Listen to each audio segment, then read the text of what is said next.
A lot of different things this year at the RBC Heritage.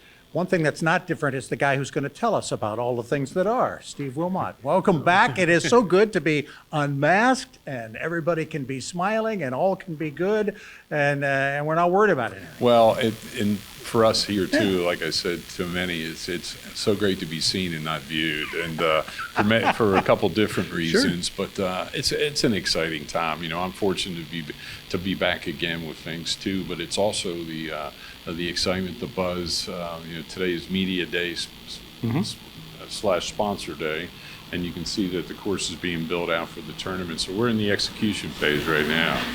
And you've executed very early on in a lot of things. The golf course, 17 and 18, they're still working on this week, but boy, you've got grandstands up way ahead of time. I thought it was because you'd forgotten how over the last 2 years, and you wanted to make sure you had all the pieces and parts. Yeah, well, the interesting thing, I mean, a couple things with that too is, you know, we don't build out on 17 and 18 because there's sometimes working around some weddings and all out there, working around the community. I mean, there's staging, there's some things going down construction-wise. Seapines is building the quarter deck. They're a big deal. So logistically and operationally, we've worked around that a little bit, but you know, we've learned some things over the last couple of years too. You know, certainly the 20 experience was like none we've ever had before. 21 was an interesting experience too, being a limited capacity, but you know, we couldn't, people like that vibe and feel, but we couldn't survive, it wasn't a financial model that we could. So we're getting back to the 2019 feel and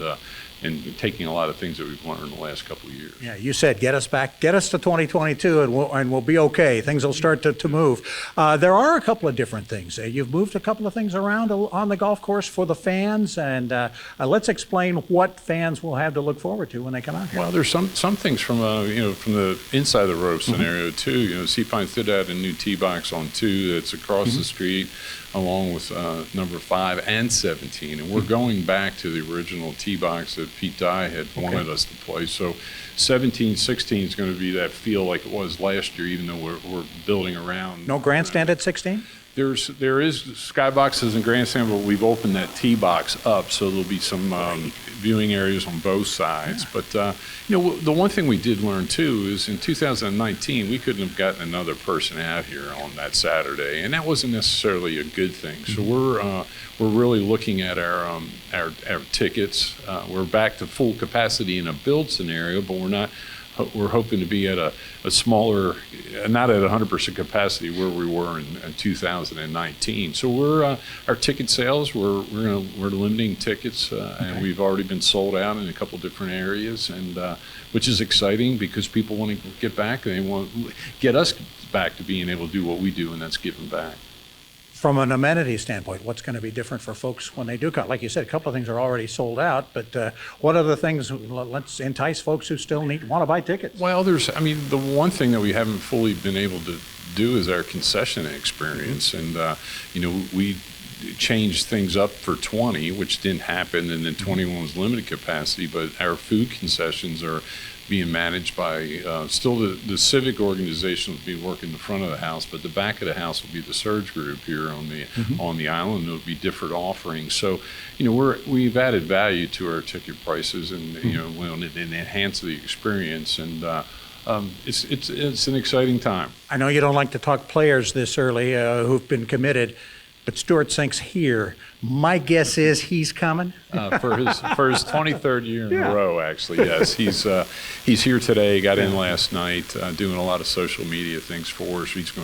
We have a program with the sponsors here shortly, and then we have a program with the media in the afternoon. And he's been gracious to come in on his own. Wanted to help, and we're wearing him out today. But he's glad to be here, and we're glad to have him. And it's still going to be a world-class field. I think it's going to be. Well, today we're announcing our past champions that are playing, but we've got some great news coming up that we, you know, strategically working with RBC, the RBC ambassadors, and some other things. You'll start seeing the news and getting it out there, and So Nice to get them back too. I mean, your sponsor, the people who are writing the checks haven't been able to come because they're in Canada and all of that going on. Nice to have them back. Yeah, the last 2 years, people don't realize that we have not seen a RBC employee or even their agency down here the last 2 years, and they haven't been able to entertain it all. And the same thing with Boeing, unfortunately. They were going through some difficult times, as we all were, and that certainly it impacted and affected us. We were still able to put on the tournament, and with their support. But they're here now. They got in yesterday, and they were all in shorts and loving life, and we're glad to see them. So they're all excited. The buzz and the talk north of the border and all. They'll be down here in a full capacity entertainment wise. All right, I'm sure we'll talk to you again before the tournament gets going. Thanks for the time, and good luck. It's Heritage time. Here we go. Like I said earlier, it's go time, but a good time. There you go. That's Steve Wilmot, the executive director of the Heritage Classic Foundation, the guy who runs the show here at Harbortown.